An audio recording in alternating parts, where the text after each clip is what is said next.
Welcome to all.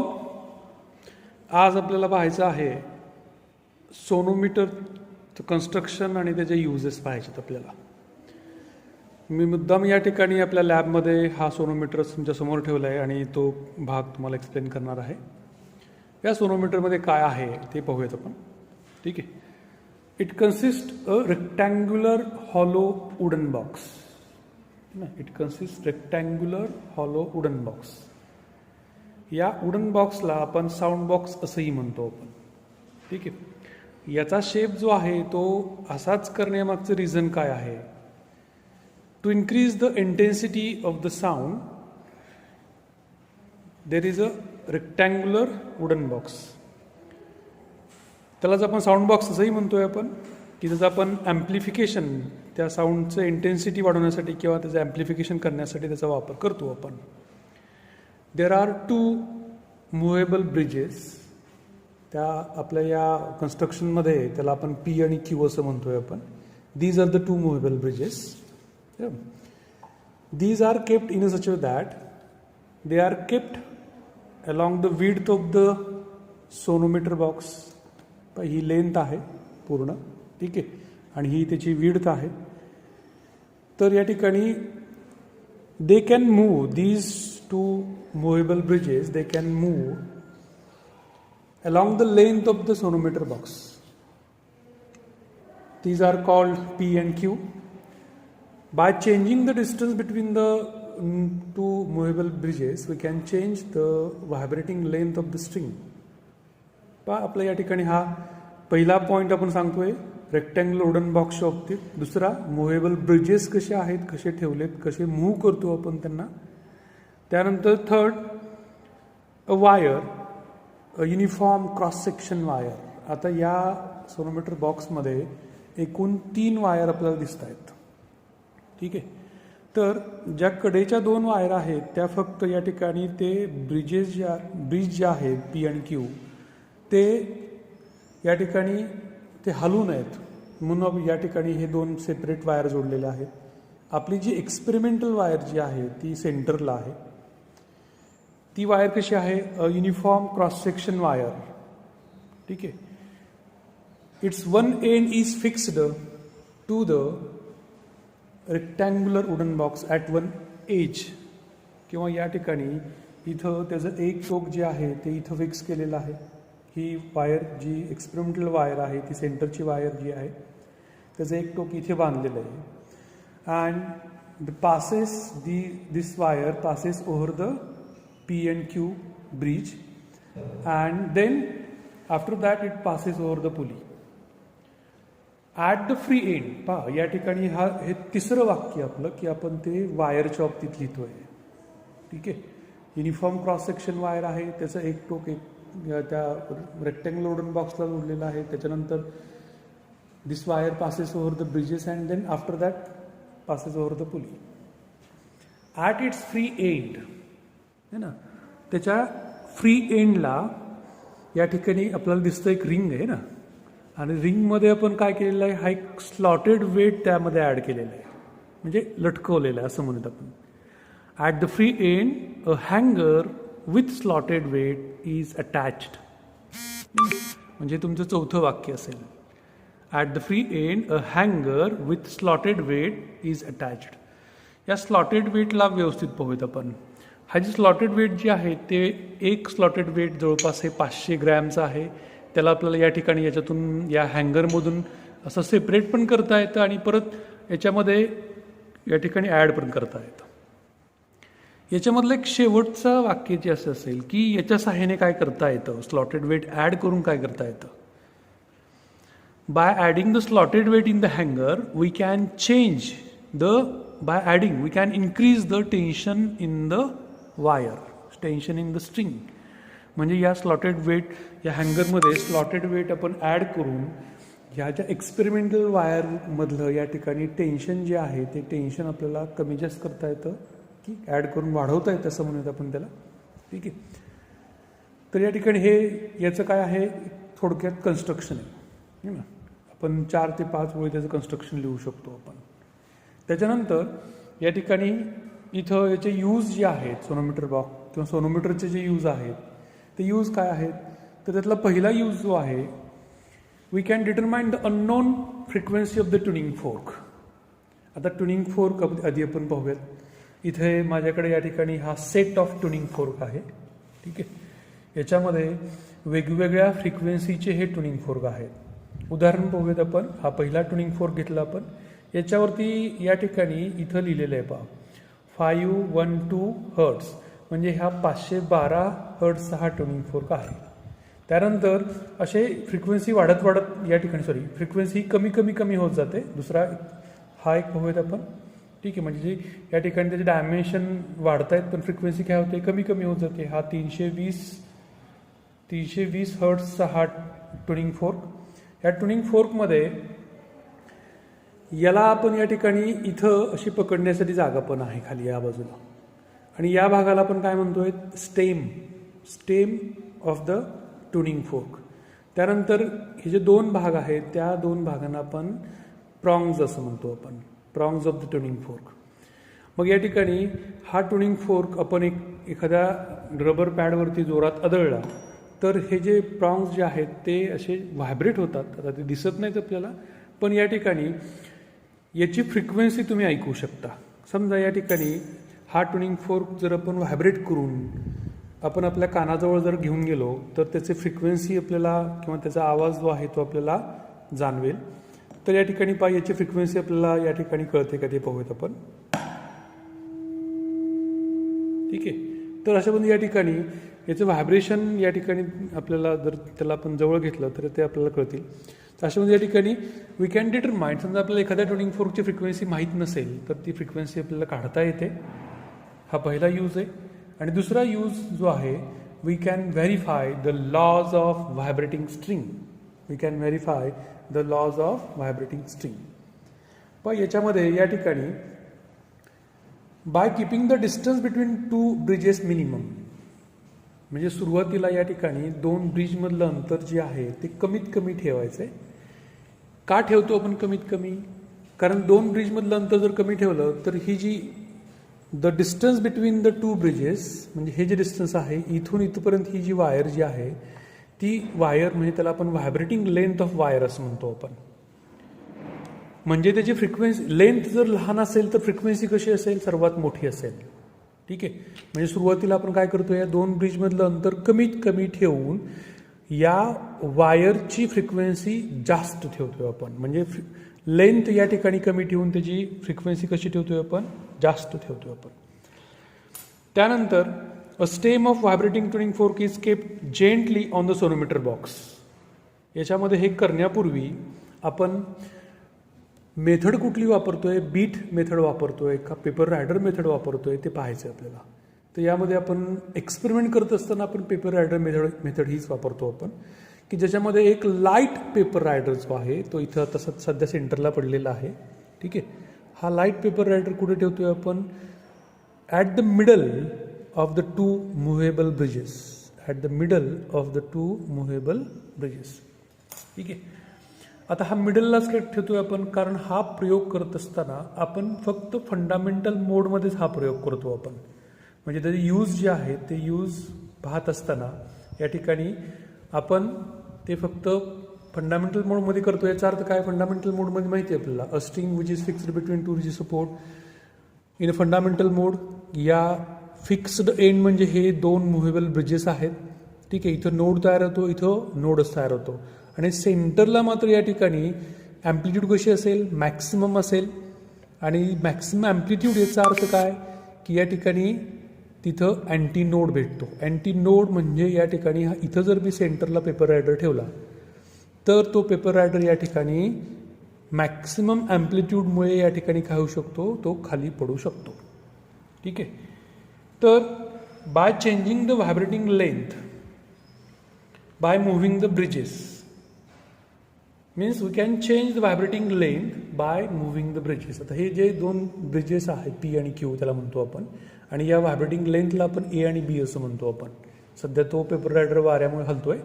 ठीक आहे, तर या ठिकाणी इथं पी आणि क्यू याच्यातलं डिस्टन्स जर मी वाढवलं in a such a way that the paper rider should be at the middle of the two bridges.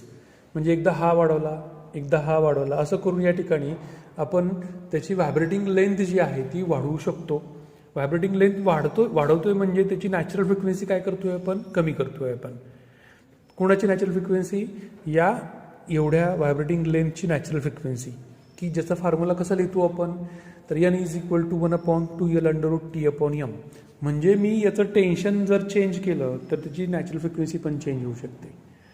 या ठिकाणी इथं आपण एकच वायर वापरतोय, ठीक आहे. तर अशा म्हणजे या ठिकाणी आपण त्याची नॅचरल फ्रिक्वेन्सी आपण चेंज करू शकतो.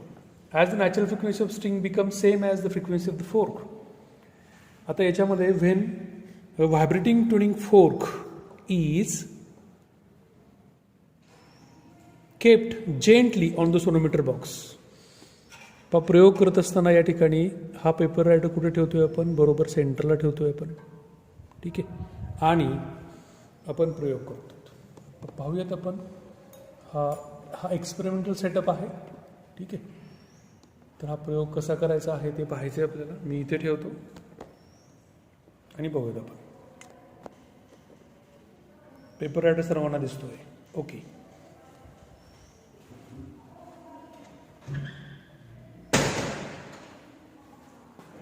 सुरुवातीला या ठिकाणी मी कमीत कमी फ्रिक्वेन्सी, जास्तीत जास्त फ्रिक्वेन्सी असलेला ट्युनिंग फोर्क घेतला, ठीक आहे, की जो 512 हर्ट्झचा आहे, ठीक आहे.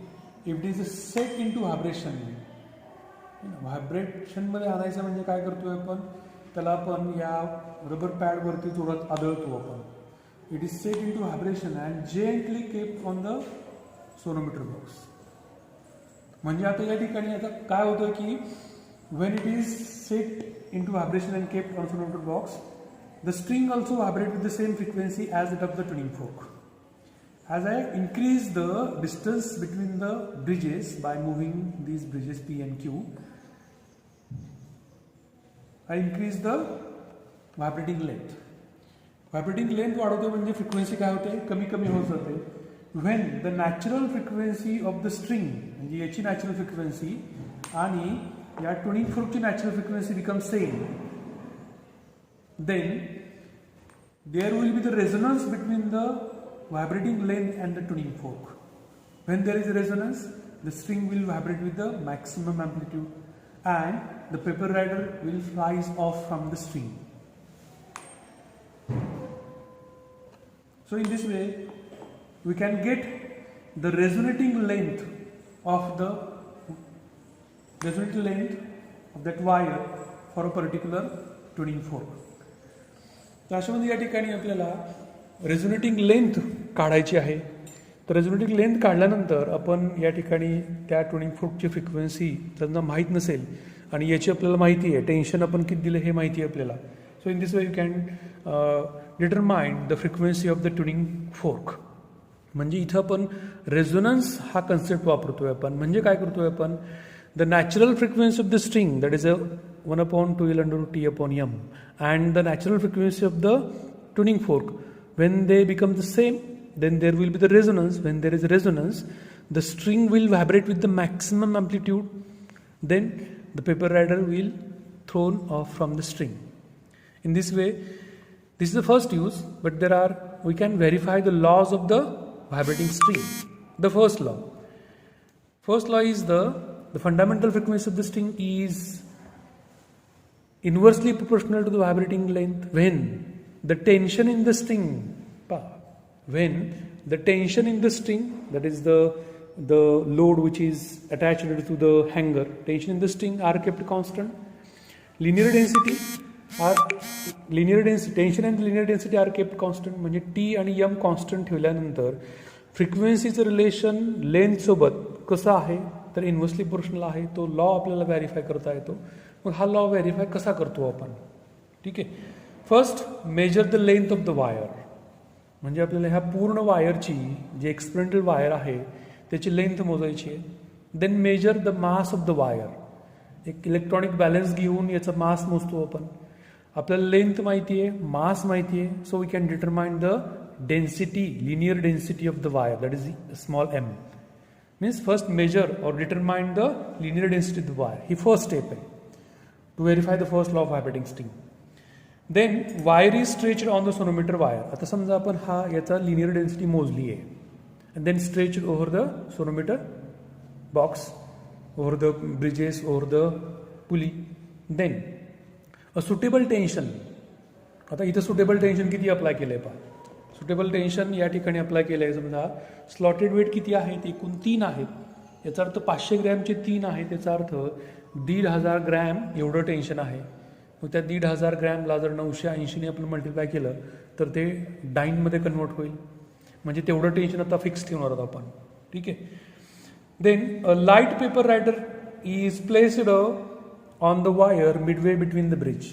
सध्या तो पेपर रायडर ठेवलेलाच आहे आपण, बरोबर या ठिकाणी मिडलला ठेवलेला आहे. Then the stem of the vibrating tuning fork is kept on the sonometer box. Stem of the vibrating tuning fork म्हणजे या ठिकाणी असा या व्हायब्रेटिंग ट्युनिंग फोर्क घेतला आहे आणि तो अलगत या सोनोमीटर बॉक्सवरती ठेवलेला आहे. ठीक आहे. आता आवाज पण आपल्याला येतोय पाहायचा. याच फ्रिक्वेन्सी साऊंड तयार होतो. तो साऊंड आता इथं साऊंड येतोय का आपल्याला नाही येत, पण हाच ट्युनिंग फोर्क जर मी या सोनोमीटर बॉक्सवर ठेवला तर तो साऊंड ॲम्प्लिफाय होतो. म्हणजे हा रेक्टँग्युलर वुडन बॉक्सचं कामच ते आहे की तो साऊंड ॲम्प्लिफाय करणं. When I kept vibrating tuning fork on sonometer box, by changing the distance, the same process, by changing the distance between the bridges, the frequency of wire is changed. When the frequency of the wire becomes exactly equal to the frequency of the fork, it vibrate, means string vibrate with the maximum amplitude and paper rider is thrown off from the string. So we can use the set of tuning fork. समजा माझ्याकडे असा set of tuning fork आहे. इथे पाहू शकता तुम्ही. Suppose that a set of tuning fork having the frequencies N1, N1, N2, N3, N4, N5, so on.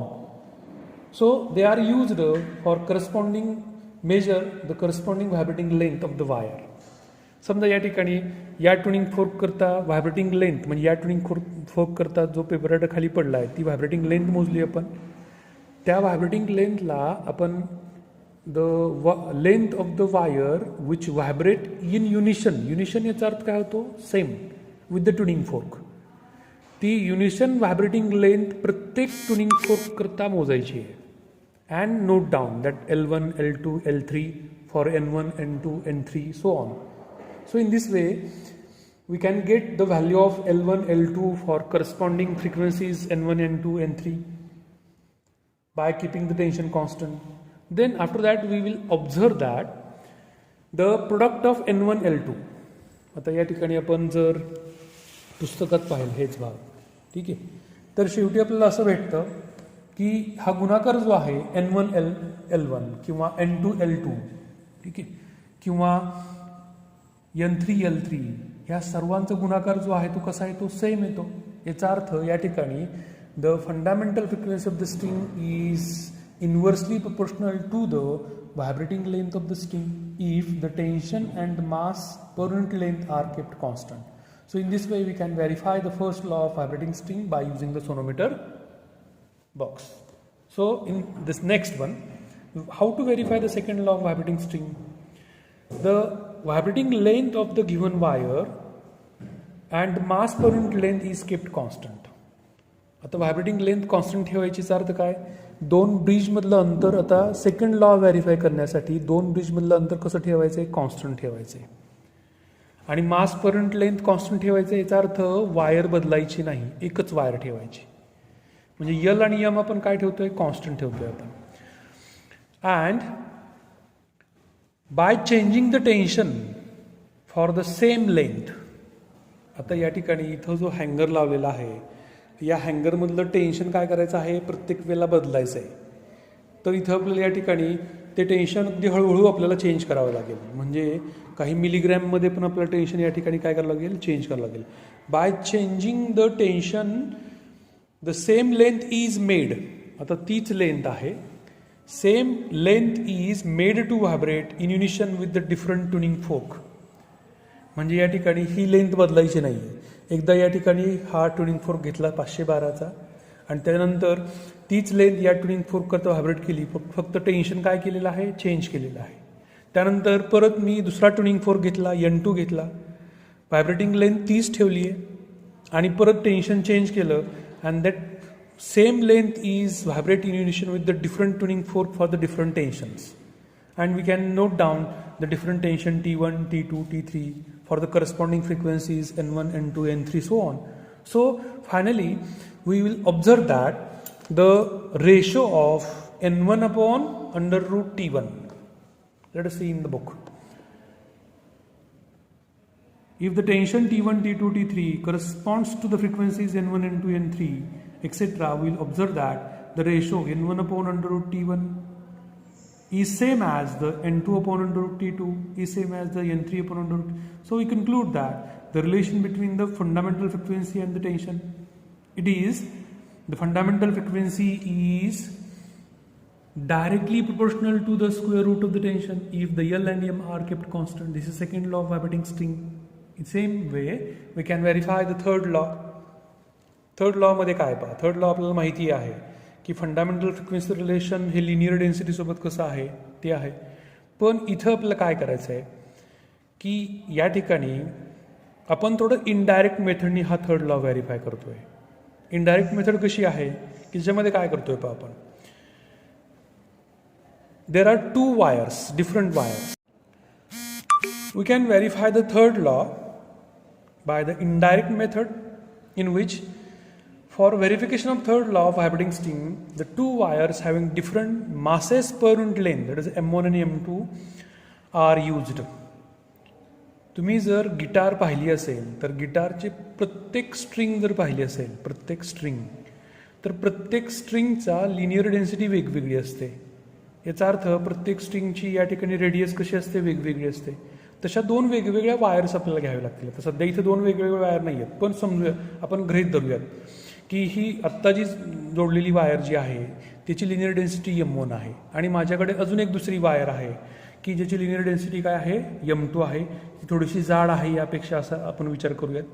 The first wire is subjected to the suitable tension.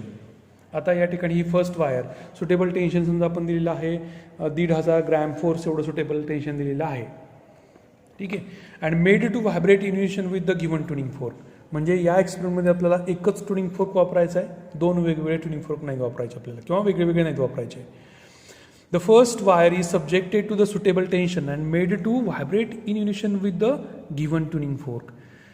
आता या ठिकाणी इथं vibrating length आपण चेंज करू शकतो, ओके. पण ही wire आहे, आपण ट्युनिंग फोर्क एकच वापरतोय. समजा आपण युनिशन लेंथ जी आहे ती मोजली आहे आणि ती नोट डाऊन केली आपण L1. Then using the same fork, परत या ठिकाणी तोच फोर्क वापरायचा, वायर चेंज करायची आहे. Using the same fork the second wire is made to vibrate. म्हणजे इथं जी वायर आत्ता लावली आहे त्या ठिकाणी ज्याचं लिनियर डेन्सिटी M2 आहे ती वायर इथं स्ट्रेच केली आहे, जोडलेली आहे, आणि परत या ठिकाणी आपण लेंथ L2 मोजली आपण. Means using the same fork the second wire is made to vibrate under the same tension and the vibrating length L2 is determined. Thus, the frequency of vibration of the two wires is kept same under the same applied tension. म्हणजे इथं frequency same ठेवतोय आपण, tension same ठेवतोय, फक्त vibrating length आणि linear density आपण change होत, म्हणजे लिनियर डेन्सिटीनुसार या ठिकाणी त्याची व्हायब्रेटिंग लेंथ काय होते, चेंज होत आहे. And it is found that. म्हणजे आपल्याला या ठिकाणी आपण M1 माहिती आहे, आपल्याला M2 माहिती आहे. M1 साठी व्हायब्रेटिंग लेंथ L1 भेटली आहे आणि M2 साठी व्हायब्रेटिंग लेंथ L2 भेटली आहे under the same frequency and the same tension. Then we found that, what we found that the L1 under root M1 is same as the L2 under root M2. So we conclude that the product L under root M remains the constant. So we know that first law, that is N is inversely proportional to the vibrating length, but the product is constant. So we directly say that the N is inversely proportional to the under root M. इथं relation हे indirect मेथडनी या ठिकाणी काढलेलं आहे, ते लक्षात ठेवा. L आणि M चं रिलेशन कसं आहे, या ठिकाणी गुणाकार कॉन्स्टंट राहतोय आणि इथं N आणि L चं रिलेशन कसं आहे, इन्व्हर्सली प्रोपोर्शनल आहे. म्हणून N आणि M चं रिलेशन जे आहे ते अशा पद्धतीने येतं.